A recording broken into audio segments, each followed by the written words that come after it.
And so now your mom, Robin. Okay, Robin. Yeah, so they came last month, and what is really wonderful about this is the range of writing that we embrace in this really supportive community. So Robin, welcome. What? Thank you, Joan. Woodstock. Yes, and Stan is shouting out that I'm from Woodstock, now a notorious place. She's from Woodstock. I should clarify, I'm from the country just outside Woodstock, but Woodstock is my hometown, which I think you all know by now is currently the birthplace, or at least the hometown also of a mass murderer. And was anybody here last month? Any? Okay, so a few of you heard the poems I read a month ago, before all this came out, are from a manuscript I've been working on, because I work on a bunch all at once, called Poems for City Hall, a murder book. Woodstock seems to be notorious for murders.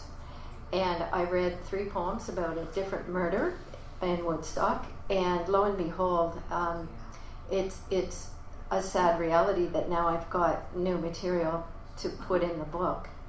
And I'm going to read just one poem from that book, because I couldn't let the event pass without acknowledging, yes, the city has drug problems, yes, the city has economic problems, and this is called, it's from Poems for City Hall, and it's called Keys to the City. In the wake of the latest trial, we've come out as Oxy County. Drug counselors seem half glad, words gathering in print like I told you so's, tired of nobody listening. We're listening all right, but what do you want? Media makes us real. Ours the only Southwesto town square sporting a methadone clinic. Enjoy a bench there, eat lunch by the fountain, watch a TV crash through a window, guy in socks get nabbed by police, squealed up in a cruiser. Together they pick glass out of his feet. Museum Square, Monday, 12 p.m. Whichever big pharma first encrypted the chemistry for the favorite on tap deserves accolades here, deserves a key to the city. We, in turn, ought to receive their standing ovation. What's the big deal? Ignorance plus greed equals critical numbers. 2 more methadone clinics, 3 to diagnose and refer you. Let's hear it for the feast Jesus mostly preferred, where the clean-blooded pay for the food, and to scoff at the outcasts pouring in through the door. But if you aren't quite ready for Jesus, there's this set of futures offered to children: oxy, crack, booze, weed, neglect, abduction, rape, murder. Welcome to Woodstock. Call in the journalists. Summon pharmaceutical CEOs. Press conference today, 10 a.m., before the throne of God and of the mayor.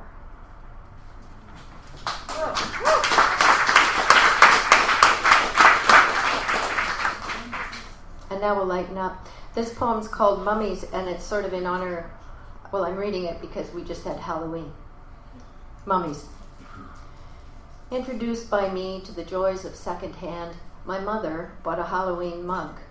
Mummy under a full moon, bats winging beyond its head in silhouette. Far off, a moldering mansion marks purple horizon, every window lit up for ghosts.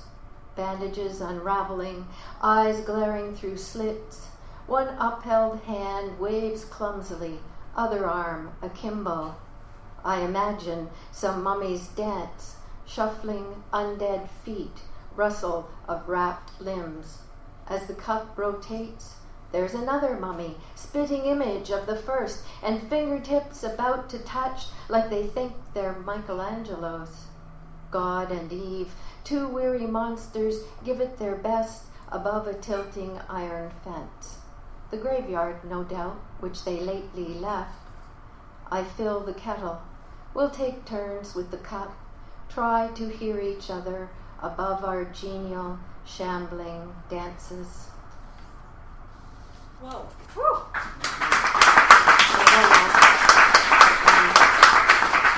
That's from a manuscript called The Pharaoh of Good and Ill.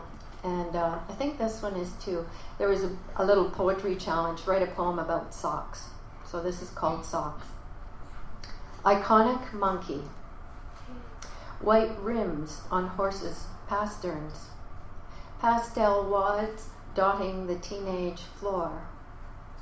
What a man never liked gave to his wife's cheeks and eyes. Universal comfort for all feet that feel the chill and even those that don't. Final act of my brothers saying goodbye to our father's body before they took it from us. He lifts the sheet. I figured he was always cold. Last socks. Last shrug, last bereft smile over last socks. He didn't know I was the one who bought our father those socks, impressed by their coziness. Now, standing together, staring at sock feet we know, below the headstone, all socks eventually lie, every one of every kind. And plan to be glad we loved the warmer ones and the feet in them as long as we could. Thank you.